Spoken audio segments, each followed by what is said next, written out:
Bem-vindos a mais uma edição do JR 15 Minutos, o podcast da Record que aprofunda as notícias que mais mexem com a nossa vida. O Ministério da Saúde atualizou a lista de doenças relacionadas ao trabalho após 24 anos da sua instituição. Foram incluídas 165 novas patologias que causam danos à integridade física ou mental do trabalhador, como burnout, Covid-19 e alguns tipos de câncer. Segundo dados do Sistema de Informação de Agravos de Notificação, o SINAM, o Sistema Único de Saúde atendeu cerca de 3 milhões de casos de doenças ocupacionais entre 2007 e 2022. A maior parte das notificações, quase 53%, foi relativa a acidentes de trabalho grave.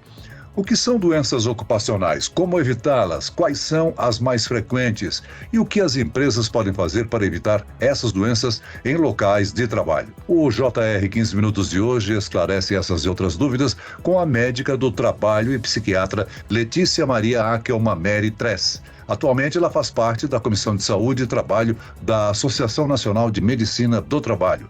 Bem-vinda ao nosso podcast, doutora. Muito obrigada pelo convite. Quem nos acompanha nessa entrevista é a repórter do Jornal da Record, Gabriela Dias. Gabriela, os ajustes receberam parecer favorável dos Ministérios do Trabalho e Emprego e da Previdência Social e passam a valer em 30 dias, é isso? Oi, Celso. Obrigada pelo convite mais uma vez. Olá, doutora Letícia. Exatamente, Celso. O Ministério da Saúde informou no dia 29 de novembro que a lista de doenças ocupacionais foi atualizada. Então, 165 novas patologias foram incluídas na portaria que foi publicada no Diário Oficial da União. Com isso, a quantidade de códigos de diagnósticos passa de 182 para 347 e elas começarão a valer no final de dezembro. Doutora Letícia, uma doença relacionada ao trabalho pode ser consequência de inúmeros fatores, mas o que é que define doença ocupacional? A doença ocupacional, ela pode ser uma doença que foi ocasionada única e exclusivamente pela execução do trabalho, como ela pode ser uma doença que foi agravada pela execução do trabalho. Então, a gente precisa ter com clareza, para a gente poder definir a doença ocupacional, a gente precisa ter com clareza o nexo causal.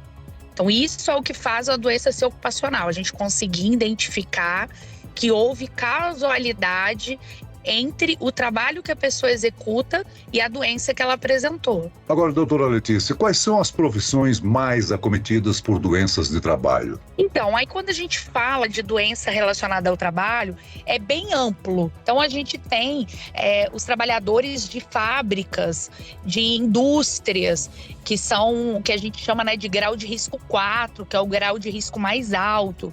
Aí nessas empresas, a gente tem às vezes um risco químico, a gente tem um risco de ruído muito alto. Então esses trabalhadores que trabalham nessas empresas com um grau de risco maior, eles costumam ter uma maior exposição.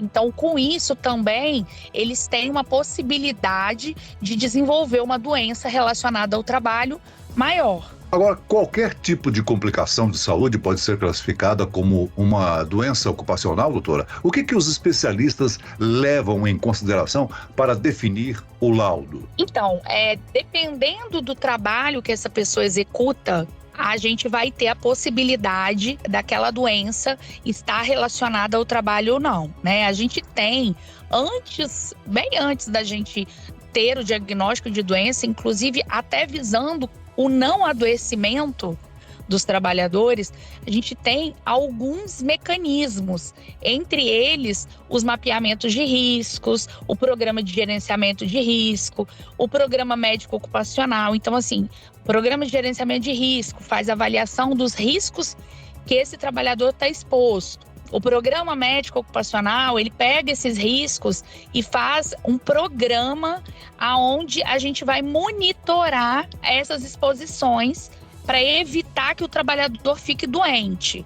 Então, quando a gente avalia se uma doença está sendo causada pelo trabalho, a gente precisa avaliar qual a exposição que esse trabalhador tem, qual é o risco que esse trabalhador tem na execução do trabalho dele. E aí a gente consegue fazer essa comparação. Então, nesses casos que eu te falei, que são empresas grau de risco 4, onde a gente está lidando com doenças muito objetivas, várias doenças, elas são exclusivas de trabalho. Elas só existem se o trabalhador for exposto a esse e aquele risco. Fica mais claro. A grande dificuldade é quando a gente está falando de doenças que têm um caráter mais subjetivo, que têm uma multifatoriedade maior, como é o caso das doenças psiquiátricas. Mas fora isso, a grande maioria das doenças ocupacionais, a gente consegue identificar pelo que foi mapeado lá no início, no gerenciamento de risco. Doutora, as doenças ocupacionais são motivos de inúmeras causas trabalhistas no país. Esse problema acontece porque algumas empresas não zelam pelo cumprimento das normas legais que são relacionadas a esse tema? Então, como tudo, a gente tem vários lados, né? A gente tem empresas, claro, que não zelam, principalmente em regiões mais afastadas, regiões onde tem menos fiscalização. A gente, com certeza absoluta, isso existe, tá? Existe menos do que já existiu, porque hoje a gente tem normas, tem regulamentações mais rígidas, mas existem. Agora, a gente também tem uma característica inerente da justiça do trabalho, né? A justiça brasileira, ela tem uma característica de acessibilidade muito grande, aonde qualquer pessoa que se sente lesado de alguma forma, ela tem uma abertura para entrar com o processo. Então, isso também faz com que a gente tenha um volume de processos muito grandes. Muitos deles, inclusive, infundados, mas é uma característica da nossa justiça, tá? Então, temos as duas coisas. Temos a falta de zelo e temos uma justiça bem aberta para essas questões, então faz com que a gente tenha um número muito grande de processos. Agora, doutora Letícia, há uma mudança aí no modelo de produção, inclusive do próprio consumo, né? A tecnologia e a digitalização estão revolucionando praticamente todas as profissões. As doenças que antes se limitavam a problemas físicos, agora perderam espaço para doenças psicológicas. Sim, hoje a gente vê claramente, né, que há um aumento do adoecimento mental relacionado ao trabalho. Isso já acontecia antes da pandemia, já era um movimento do mercado, um movimento da sociedade, mas agora isso está ficando cada vez mais claro. Então, assim, antigamente a gente tinha, falava-se, né, até de uma epidemia de doença relacionada ao trabalho do ponto de vista osteomuscular, que eles chamam de Ler-Dort. Hoje, na prática, a gente já não vê tanto isso, mas em compensação a gente vê um aumento significativo das doenças relacionadas ao trabalho do ponto de vista psiquiátrico. Isso é um fato. E quais os direitos do funcionário caso seja provado a doença ocupacional, doutora Letícia? Então, a doença ocupacional, ela é provada ou pela justiça ou quando a perícia do INSS faz o nexo, né? O médico do INSS fala, não, isso foi causado pelo trabalho, né? Quando o médico do INSS faz o nexo, a pessoa, quando retorna ao trabalho, ela tem direito a 12 meses de estabilidade no emprego, além de ter os custos daquele tratamento arcados pelo empregador. Aí, quando vai para a justiça, já é uma coisa que depende muito do que o juiz arbitra. Então, dependendo do que o juiz fala, o juiz falou que vai ser reintegrado, o juiz falou que a empresa vai ter que pagar isso e aquilo, é determinado pelo juiz. Mas o que tem na legislação é a segurança de 12 meses de estabilidade profissional quando o nexo é feito pelo INSS. Então, algumas pessoas elas acham que basta ter uma comunicação de acidente de trabalho aberto. E não é assim que funciona. Tem que ter um nexo feito pelo INSS para ter direito à estabilidade. Agora, algumas empresas não costumam reconhecer que as enfermidades foram causadas durante as atividades do seu empregado. Existe alguma maneira de provar que a doença foi adquirida no ambiente corporativo? Então, essas duas maneiras, né? Ou a gente vai provar quando o INSS faz o O nexo ocupacional, ele tem que ser feito pelo INSS, ou ele vai provar na justiça quando o juiz, em sua grande maioria, faz a designação de uma perícia judicial. Aí o médico perito vai avaliar e vai determinar se houve realmente nexo. Agora, muitas vezes, ainda que a doença esteja evidente, o trabalhador recebe alta e é obrigado a voltar ao trabalho. Essa atitude prejudica ainda mais a saúde do funcionário, né? Depende, porque assim, o que acontece? A pessoa ter a doença não significa que ela tem incapacidade. Tem pessoas que têm doenças psiquiátricas, tratam e não ficam incapazes em nenhum momento. Então, o que vai determinar se essa pessoa precisa continuar afastada é a incapacidade laborativa dela. Então, caso ela tenha uma incapacidade laborativa determinada e ela seja obrigada, entre aspas, a voltar ao trabalho mesmo incapaz, dependendo do caso, pode até atrapalhar. Mas em muitos casos, voltar ao trabalho, dependendo de como esse retorno acontece, ele pode ser até benéfico. Então, as questões relacionadas ao trabalho, até pelas características multicausais delas, quando a gente está falando da parte psiquiátrica, é de fundamental importância um segmento com psicólogo também, com terapeuta. O que o outro tem controle, eu não consigo controlar. Agora, se eu conseguir controlar a minha parte, já é uma evolução.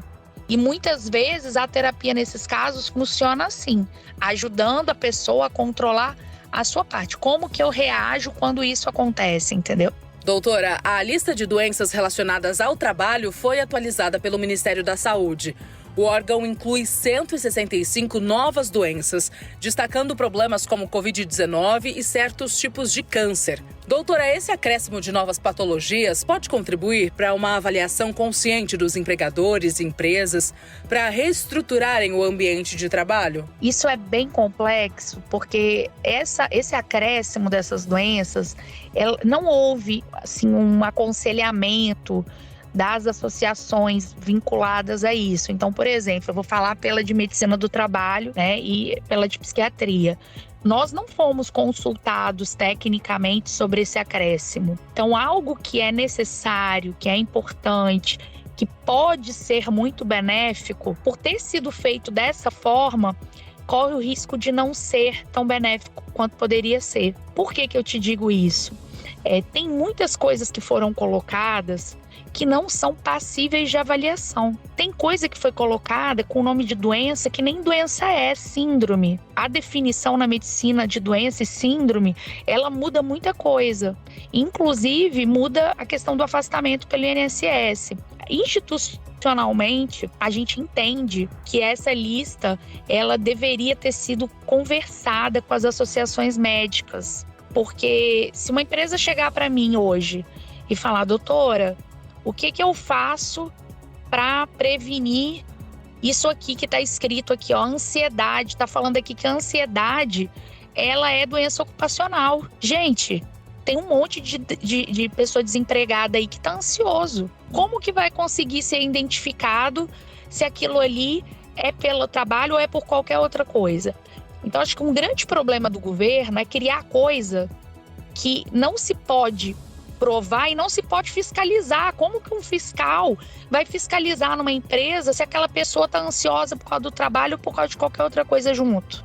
As atitudes preventivas são, sem dúvida alguma, as grandes heroínas quando falamos em doenças ocupacionais, né? Elas evitam o sofrimento do trabalhador e, por consequência, impactam positivamente no sucesso do negócio, né, doutora? Com certeza. A gente tem que pensar sempre na prevenção. Por isso que a gente entende que esses itens relativos à saúde mental, eles teriam que estar mais explicitados nas normas regulamentadoras do Ministério do Trabalho e, dessa forma, serem integrados de uma maneira mais objetiva naquele programa de gerenciamento de riscos que eu falei no início, naquele programa de saúde médico-ocupacional, porque a gente monitora ruído. A gente tem que aprender a monitorar o que adoece a parte mental. Só que para isso a gente precisa de um direcionamento. Aí sim, Celso, a gente vai ter muito êxito, porque a gente vai conseguir fazer prevenção, a gente vai conseguir tratar as pessoas que estão doentes, que estão em sofrimento, antes disso se tornar praticamente uma incapacidade total. Muito bem, nós chegamos ao fim desta edição do 15 Minutos. Eu quero aqui agradecer a participação e as informações da médica do trabalho e psiquiatra Letícia Maria Akel Mameri Tress. Muito obrigado, doutora. Eu que agradeço. E agradeço a presença da repórter do Jornal da Record, Gabriela Dias. Obrigado, Gabriela. Eu quem agradeço, Celso. Obrigada, doutora Letícia.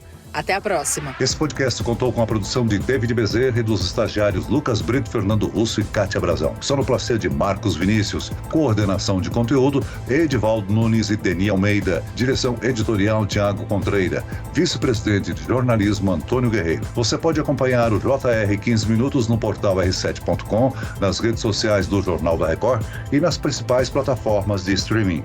Eu, Celso Freitas, te aguardo no próximo episódio. Até amanhã.